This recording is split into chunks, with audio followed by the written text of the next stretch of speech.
Dear friends, আমি doctor Anwarul Haque, Magrahat. আমরা ইদানিং প্রায় শতকরা 10% লোক হাইপোথাইরয়েডিজম রোগে ভুগছি। তো এই রোগের লক্ষণ আমি এই মুহূর্তে বলছি না।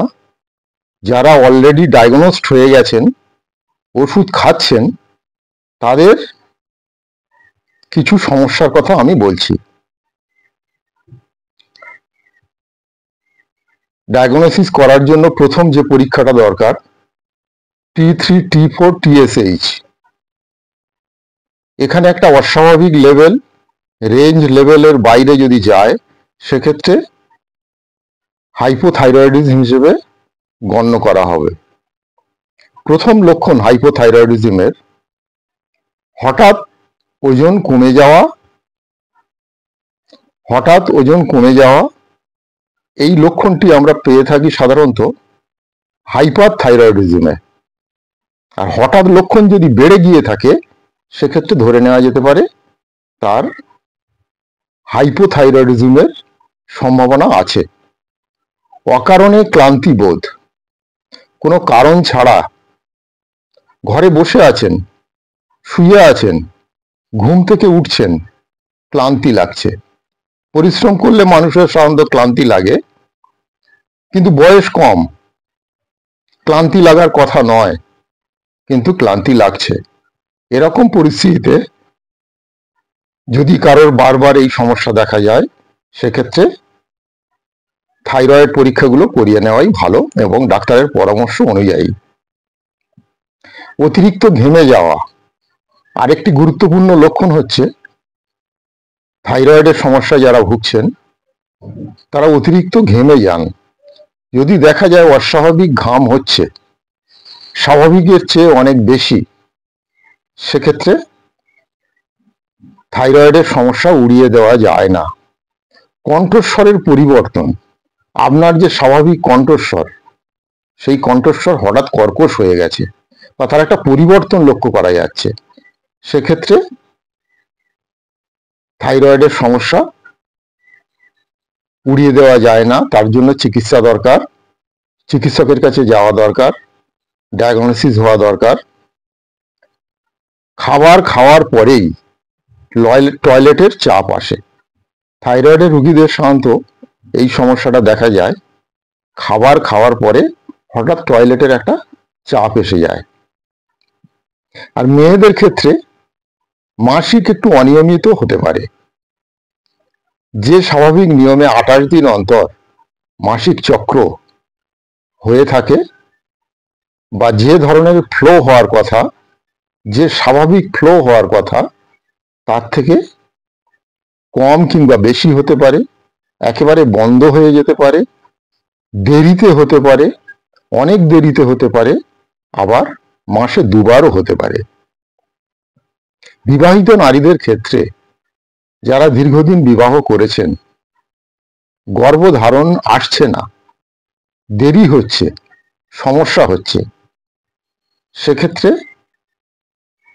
ডাক্তারের পরামর্শ অনুযায়ী ডায়াগনোসিস করা দরকার এবং যত শীঘ্র সম্ভব ডাক্তারের তত্ত্বাবধানে চিকিৎসা শুরু করা উচিত। থাইরয়েডের সমস্যায় যারা ভুগছেন, আরেকটি লক্ষণ হচ্ছে চামড়া বা ত্বক শুষ্ক হয়ে যাওয়া। চামড়া বা ত্বক শুষ্ক হয়ে যাওয়া, স্বাভাবিক যে ড্রাইনেস সেটা সেক্ষেত্রে আলাদা, অয়েলি ভাব সেক্ষেত্রে আলাদা, কিন্তু দেখা যাচ্ছে কারোর অয়েলি স্কিন হঠাৎ ড্রাই হয়ে গেছে, এটা একটা থাইরয়েডের সমস্যার লক্ষণ। কোলেস্টেরলের মাত্রা বৃদ্ধি পাওয়া, বুক ধড়ফড় করছে, সামান্য পরিশ্রমে বুক ধড়ফড় করছে, কোলেস্টেরল পরীক্ষা করে নেওয়া দরকার। এবং থাইরয়েডের সমস্যায় যারা ভুগছেন, তাদের কোলেস্টেরলের মাত্রা বৃদ্ধি পাওয়ার সম্ভাবনা পরিলক্ষিত হয়। চুল পড়া শুরু হয়ে যায়। থাইরয়েডের সমস্যায় যারা ভুগছেন, তাদের চুল পাতলা হয়ে যায়। কিছু কিছু ক্ষেত্রে অ্যালোপেসিয়া আসতে পারে, অর্থাৎ মাথায় টাকও পড়ে যেতে পারে। মেয়েদের ক্ষেত্রে ঘন চুল পাতলা হয়ে যাওয়া। অবসাদে ভোগা, থাইরয়েডের আরেকটি গুরুত্বপূর্ণ লক্ষণ হচ্ছে ডিপ্রেশন, সামান্য কারণে বিষণ্ণতা, সামান্য কারণে অ্যাংজাইটি এবং লোথিং অব লাইফ, বেঁচে থাকার কোনো মানে হয় না, এই ধরনের বোধ তৈরি হওয়া, অন্যমনস্কতা, সবকিছুতেই অন্যমনস্কতা, ভুলে যাওয়া, এটাও থাইরয়েডের আরেকটি লক্ষণ। স্মৃতিভ্রম হওয়া, ফরগেটফুলনেস, কোনো কিছু মনে রাখতে পারছে না।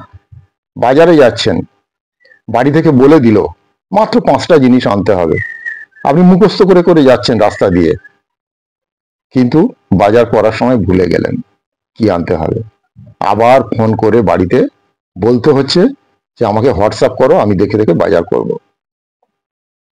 পেশি দুর্বল হয়ে যাওয়া সর্বশেষ লক্ষণ, সর্বশেষ বললে ভুল হবে, আমার আলোচ্য বিষয়ের ক্ষেত্রে আমি শেষ লক্ষণটি বলছি, পেশি দুর্বল হয়ে যাওয়া।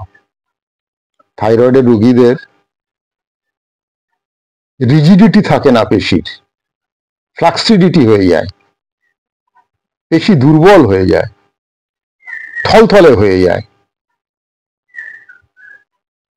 তো আজকের ভিডিওটি যদি আপনারা সামান্য উপকৃত হয়ে থাকেন তাহলে লাইক করুন, আর যদি পছন্দ না হয় ডিসলাইক করুন। আর আমার অনুরোধ, এরকম ভিডিও আরো পাওয়ার জন্য আমার চ্যানেলটি সাবস্ক্রাইব করুন। আমার চ্যানেলের নাম অল ইন ওয়ান। সমস্ত ধরনের বিষয় আমি এর মধ্যে দিয়ে থাকি। Any types of creativity, any types of knowledge without politics. Thank you, ভালো থাকবেন।